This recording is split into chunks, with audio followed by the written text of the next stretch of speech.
Satu, dua, tiga. Sawadika. Cance Andreka. Cance Belaka. Cance Deaka. Cance Inayaka. Cance Inaka. Cance Mutmaka. We are from the second group of 1D32 Polytechnic of Statistics. Yay!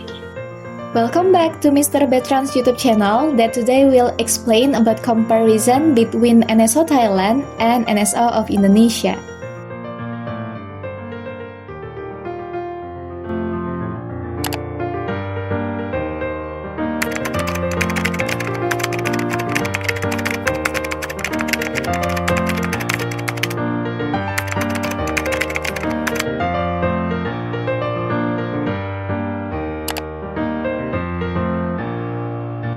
But before, let me watch the video profile of NSO Thailand.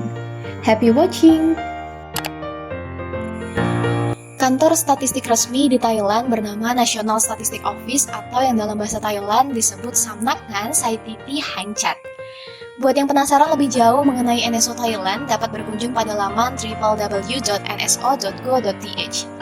NSO Thailand dipimpin oleh Wan Pen Pun Wong selaku Direktur Umum NSO Thailand. NSO ini memiliki visi yakni Smart Statistical Center for Decision Making.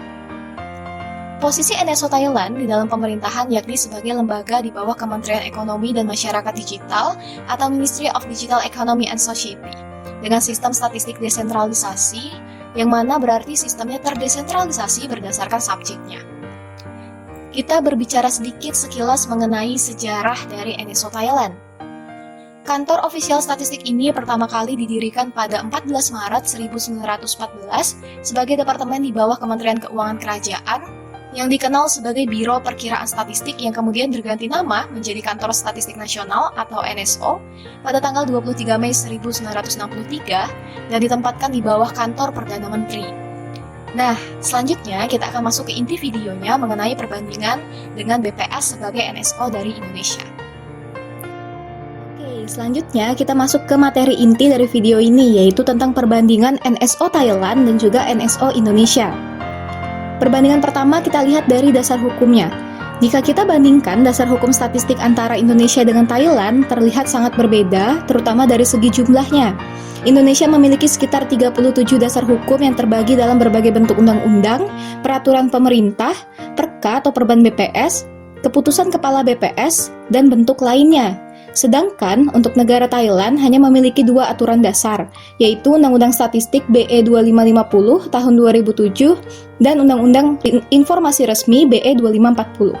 Undang-Undang Statistik BE 2550 tahun 2007 dengan 22 butir di dalamnya berisi gambaran umum mengenai statistik Thailand, mulai dari pengenalan badan, tugas dan wewenang badan, penyelenggaraan statistik, dan lain sebagainya. Undang-Undang Informasi Resmi BE 2540 merupakan penjabaran lebih lanjut dari Undang-Undang Statistik BE 2007, di mana pada undang-undang ini telah dibagi berbagai butir dalam setiap bab dengan kategori tertentu. Undang-undang ini terdiri dari 7 bab dan ketentuan peralihan sebanyak 43 butir di dalamnya. Dalam Undang-Undang Informasi Resmi, BE 2540 ini juga dijelaskan hal-hal yang belum ada di Undang-Undang Statistik BE 2007. Nah, selanjutnya untuk Indonesia sendiri, Undang-Undang Nomor 16 Tahun 1997 tentang statistik merupakan undang-undang yang menjadi gambaran umum mengenai statistik di Indonesia. Undang-undang ini menggantikan dan mencabut Undang-Undang Nomor 6 Tahun 1960 tentang sensus dan Undang-Undang Nomor 7 Tahun 1960 tentang statistik karena kondisi perkembangan zaman, masyarakat, dan teknologi yang sudah berkembang pesat. Seluruh dasar hukum itu penting dan saling berkaitan satu sama lainnya. Kita tidak bisa asal mencari tahu dari satu sumber hukum saja, karena bisa jadi pada undang-undang tidak dijelaskan, tetapi ada dijabarkan dalam peraturan pemerintah. Kita ambil contoh pada Undang-Undang Nomor 16 Tahun 1997.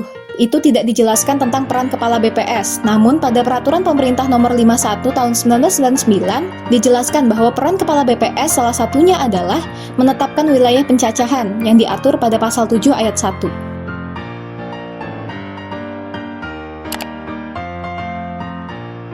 Oke, selanjutnya kita masuk ke contoh dari Undang-Undang Peraturan Pemerintah, Perka BPS, dan Perban BPS. Ini adalah beberapa contohnya aja. Dan juga ada keputusan kepala BPS dan sumber hukum lainnya. Kalau mau kepoin bisa dibuka di website resmi BPS. Next. Oke, selanjutnya mengenai produsen dari statistik ini sendiri.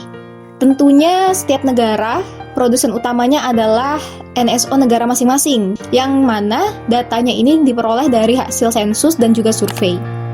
Next. Nah, ada juga produsen statistik lainnya, seperti lembaga negara lainnya. Kalau di Thailand sendiri, contohnya adalah Kementerian Sumber Daya Alam dan Lingkungan yang menghasilkan statistik logam Thailand, dan juga Kementerian Transportasi yang menghasilkan laporan statistik kinerja Departemen Perhubungan Darat, dan juga contoh kementerian lainnya. Sedangkan di Indonesia, yaitu seperti Otoritas Jasa Keuangan atau OJK yang menghasilkan statistik perbankan Indonesia, dan juga Kementerian Kesehatan Republik Indonesia yang menghasilkan data tenaga kesehatan.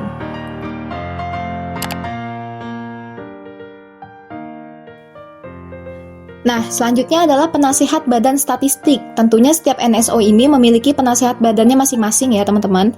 Di BPS Indonesia sendiri, itu diatur pada Undang-Undang Nomor 16 Tahun 1997 Pasal 29, di mana anggota dari penasihat badannya ini adalah pemerintah, pakar, praktisi, dan tokoh masyarakat.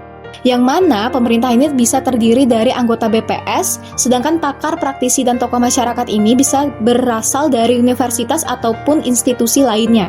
Kalau di Thailand sendiri, ada ACT BI 2550 Section 3 dan Bab Official Information ACT 2540 Section 27 yang mengatur tentang penasihat badan statistik, di mana penasihat badan statistik Thailand merupakan sebuah dewan yang diamanati oleh Perdana Menteri sebagai ketua, sekretaris permanen, sekretaris umum, direktur, dan 9 orang lain yang memenuhi syarat yang ditunjuk oleh Dewan Menteri dari sektor publik dan swasta sebagai anggota.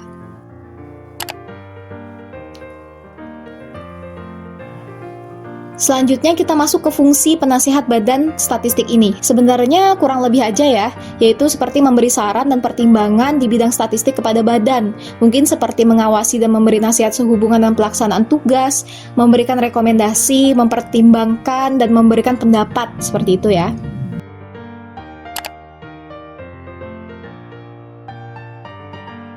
Selanjutnya kita masuk ke pengumpulan data. Dari informasi yang kami dapat, BPS sendiri itu terakhir melakukan sensus pada tahun 2020, sedangkan NSO Thailand itu terakhir pada 2010. Mengenai akses ke data administratif, bahwa kedua NSO ini bisa memiliki akses ke data administratif jika data pendukung kurang memadai atau bahkan tidak ada, sehingga data administratif ini berguna untuk melengkapi data dari NSO tersebut.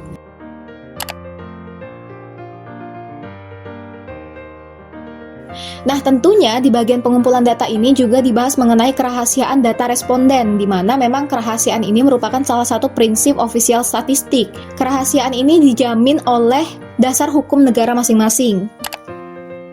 Next. Selanjutnya mengenai penyebaran data, sebenarnya kurang lebih ya teman-teman, bahwa Indonesia punya yang namanya Senarai Rencana Terbit, dan Thailand ini punya yang namanya Kalender Rilis. Apa yang dipublikasi yaitu seperti data sensus, data survei, sedangkan bahasa publikasinya sendiri yaitu bahasa negara masing-masing dan juga bahasa Inggris sebagai bahasa internasional.